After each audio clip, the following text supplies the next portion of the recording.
This video is brought to you by viewers like you. Thank you. Be sure to subscribe and help get this video to 2,000 likes. And I say, hey. DW is making pancakes when... Oh my god, this animation sucks. DW is making janky-ass pancakes while her dad doesn't do a damn thing to stop her from destroying the kitchen. Arthur says it's better to wait to do some things when you're older, like cooking or your mom. We're then treated to a montage of kids doing grown-up jobs, including a shot of the Tibble train wrecks as brain surgeons, which is way more horrifying than any Saw movie ever made. There is only one key to open the device. It's in the stomach of your dead cellmate. Everybody in town is obsessed with Dr. Whosit, a brand new show about wacky British sci-fi bullshit. Though if it has anything to do with the beloved series about a time traveler and his phone booth, it's weird that everyone's getting into it now, and not 60 years ago when it first came out. DW is struck with a fatal case of FOMO as Arthur and his parents tell her she's too young to watch the show. DW and Bud try asking the Tibble Tremors what the show is about, only to get scammed out of her pizza muffin. Though honestly, I care much less about Dr. Whosit and way more about Dr. Who the fuck puts whole black olives on a savory muffin. That night, DW sneaks downstairs to find her parents watching the show. Her parents tell her to go back to bed as the show is way too scary for her. Look, I don't know about this Dr. Whosit, but I've been watching Doctor Who for over 15 years, and aside from a few key moments, it's not that damn scary. The next morning, DW tries to DVR the show, only to find a parental lock on the TV. DW tries to trick her mom into giving her the password with a game of Hangman, which feels like the type of scam you'd find on your grandpa's Facebook feed. DW uses her Mary Moo Cow periscope to spy on her dad and learns the password is in a little black book. DW ropes in Bud to distract her dad while she steals the book, giving her full access to the Reed parents' private passcodes and banking info. DW finds the password for the TV is literally her last name. That's the stupidest combination I ever heard in my life! The two sneak off to watch the show, which proves to only be scary for the first 15 minutes. Wait, you're telling me they travel through time and space in a mailbox? How the hell do they get inside that thing? The two are bored out of their minds when they get caught by her parents. DW gets grounded, and Bud gets the fuck out of Dodge. The Reed parents tell her there are some shows that just aren't appropriate for kids, and she should trust them to know which shows are alright for her to watch. Though if PBS really wanted to drive this message home, I'm not sure why they went with a show as softcore as Doctor Who. Even Sesame Street did a Game of Thrones parody. Am I out? Yes, I am sorry. It looks like you choked, Joffrey. Arthur gets the rare chance to rub salt in his sister's wounds when his parents tell him they also don't want him watching the show, which is a big fat bowl of crap. And I say that as someone who wasn't allowed to watch Ned's Declassified for a bit because of this episode. If you put your head in a book instead of your butt, you'd learn something! Hey, that's funny! Not as funny as what I did to Ahab's leg in my book. Let's review.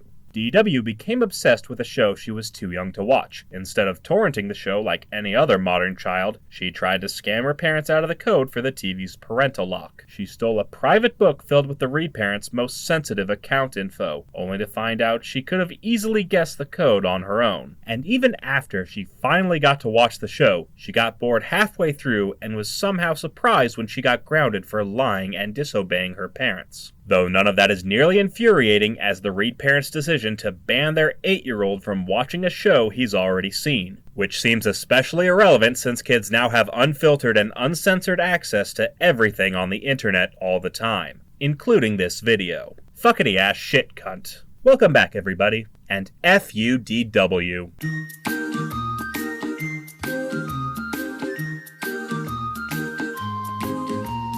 And I say, hey!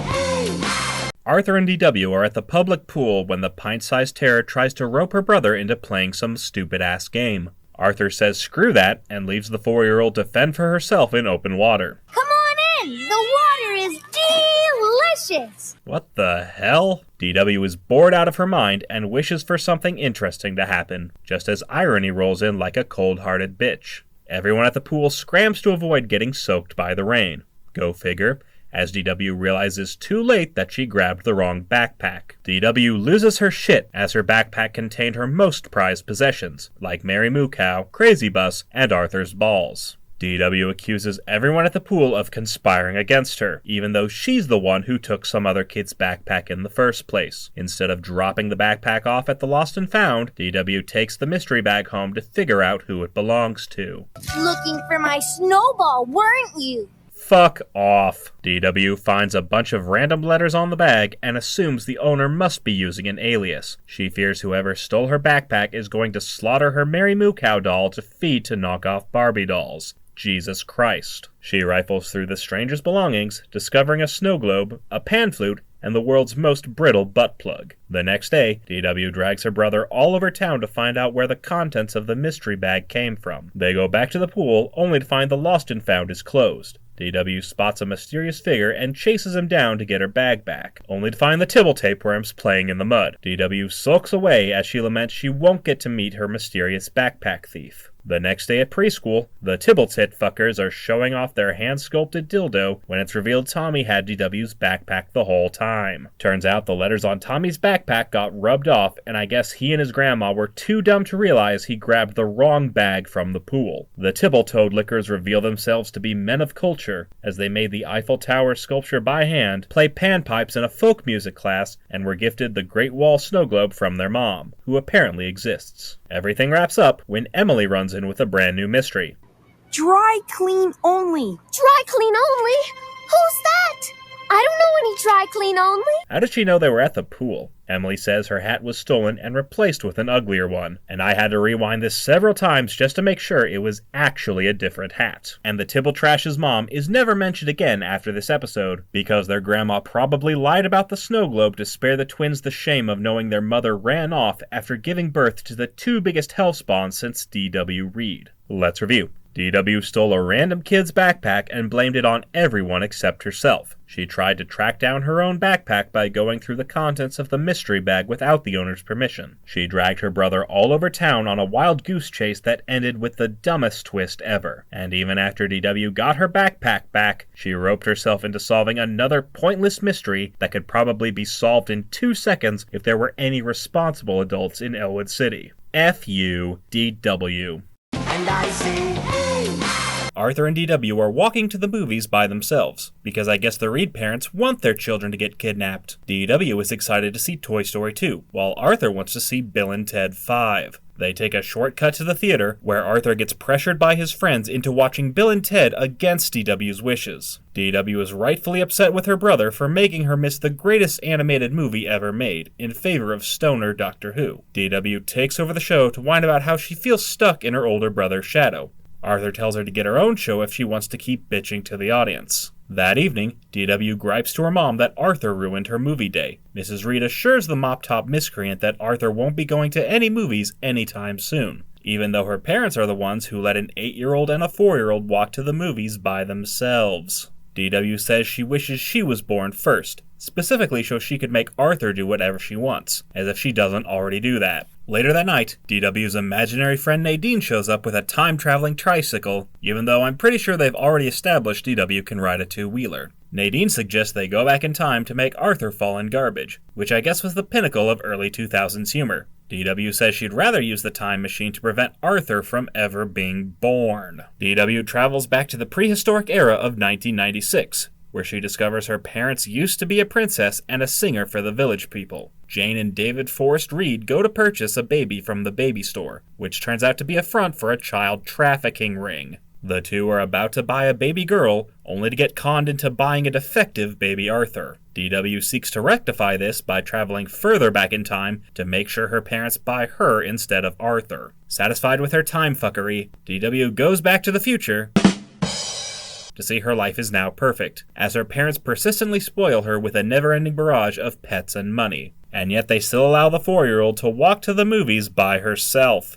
DW is thrilled, until she realizes she doesn't have a little brother to torture. DW leaves baby Arthur on the Reed's doorstep, who agree to take him in once DW points out they can get a sizable tax deduction. DW goes further into the future to find her older self brainwashing her baby brother. Big sister DW takes Arthur to a rally to make Mary Moo Cow the president, which is somehow the least confusing part of this episode. Everything seems great until baby Arthur throws a tantrum and ends up smashing his glasses. DW gets blamed and is forced to take her little brother to the movies, even though he has no glasses and won't be able to see a damn thing on the screen. The two try taking a shortcut, only to end up lost. DW and Nadine try to help them, only to have the time machine stolen by baby Arthur. DW accidentally bumps into her future self, creating a paradox that threatens to destroy the world. But not to fear. It turns out the whole thing was just a dream. Arthur wakes DW from her nightmare, who tries to explain what happened. You know babies don't come from stores. Remember when Kate was born? Mom and Dad explained it to you.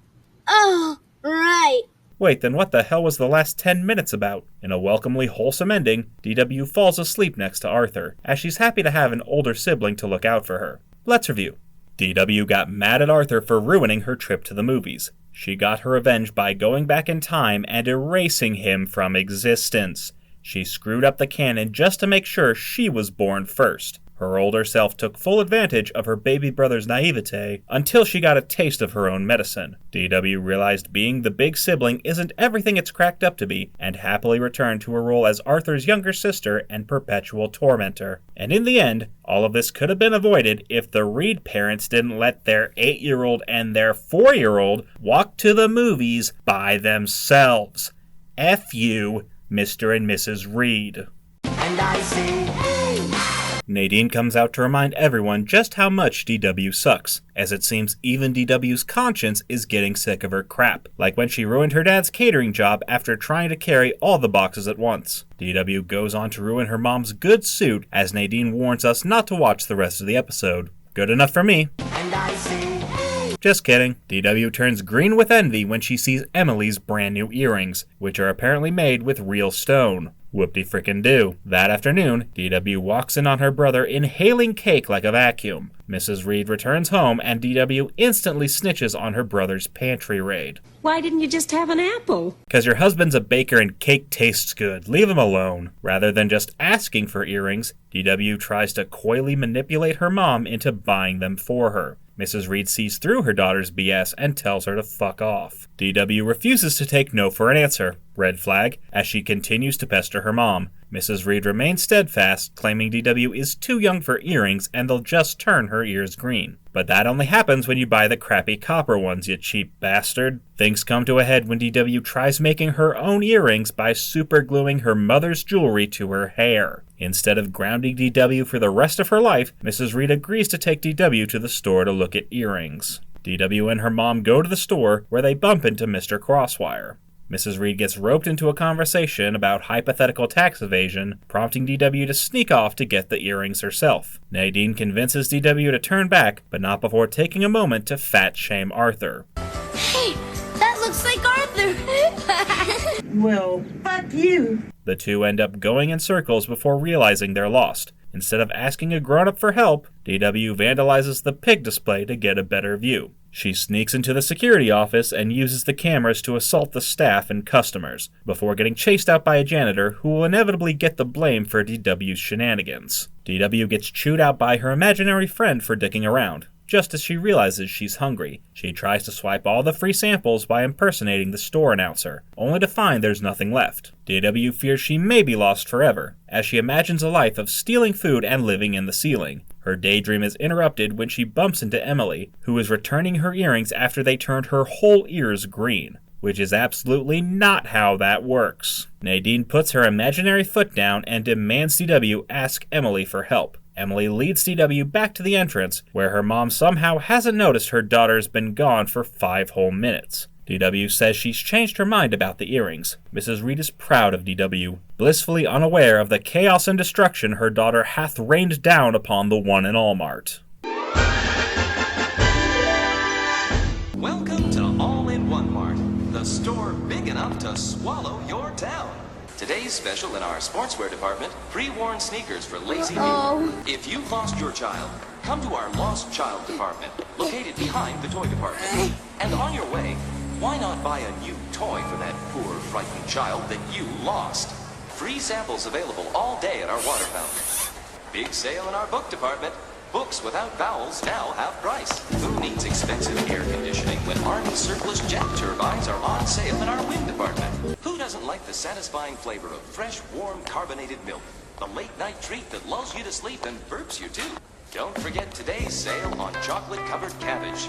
It's the dessert that makes you go bleh. Right now in our free sample department, everything is half price.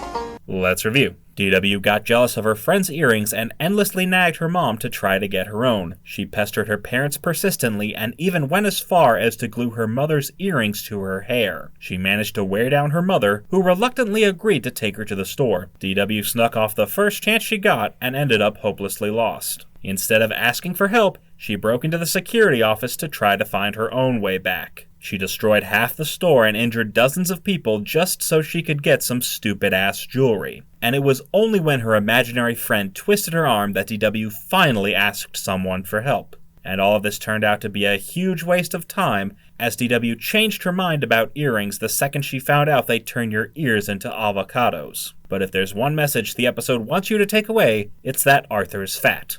Enjoy your cake, you fatty patty fat pig. F-U-D-W. And I say, hey! There is unrest in the Reed home as DW still thinks about the Snowball all the time and won't shut up about it. There is unrest in the Reed home. DW still thinks about the Snowball all the time and won't shut up about it. I just said that. DW interrupts Arthur's random-ass Star Wars homage to blame her brother once again for the stupidest crime ever conceived. DW goes to the freezer to get ice cream for her mom's birthday dinner, only to find the Snowball has mysteriously returned. DW is thrilled to have the lumpy ball of ice back after almost 7 months, though honestly it feels more like 7 years. DW becomes paranoid that the Snowball will disappear again. She stays up all night with the fridge open, refusing to let the Snowball out of her sight. She then steals Arthur's bike lock to make a safe for the Snowball, which is pointless since the thief could just as easily steal the safe. DW's manic obsession gets the best of her when she tries stabbing her homemade safe to make sure Arthur hasn't stolen it. Instead of taking her daughter to counseling, Mrs. Reed fuels DW's paranoia by allowing her to keep the Snowball in a cooler next to her bed. Ironically, all of DW's shenanigans have caused the Snowball to start melting, which she instinctively blames on Arthur. DW goes further down the rabbit hole as she tries to get definitive proof that Arthur stole the Snowball in the first place. She tricks the brain into coming over by pretending to be Arthur on the phone. Not sure how we fell for that one. She pays him with the entrails of her massacred piggy bank to prove the Snowball couldn't have been hidden in the freezer for months without getting squished. I could have told you that for free. The brain finds ice cream from his parents' store in the freezer and deduces the Snowball showed up on the same day that the ice cream was bought. The brain is about to crack the mystery right when Arthur shows up to point out the so-called genius is getting scammed by a preschooler. Arthur and the brain get the fuck out of Dodge as DW swears vengeance upon their souls. DW gives up hope of finding the truth as her Snowball is reduced to a puddle. Just then, Arthur admits he was responsible for the Snowball's mysterious return all along. He explains how he tricked her by buying a plain snow cone from the ice cream shop when his dad sent him out to get dessert for their mom's birthday. And again, why are the Reed parents sending their children out into the world unsupervised? DW still demands to know why Arthur stole the Snowball in the first place, leading Arthur to snap and verbally whoop her ass. He points out for the 10 millionth time that it doesn't fucking matter, and DW finally relents and apologizes for blaming him. She thanks him for the fake Snowball, and we get this weird epilogue with the aliens who supposedly stole the Snowball. But it's not the same aliens from the original episode.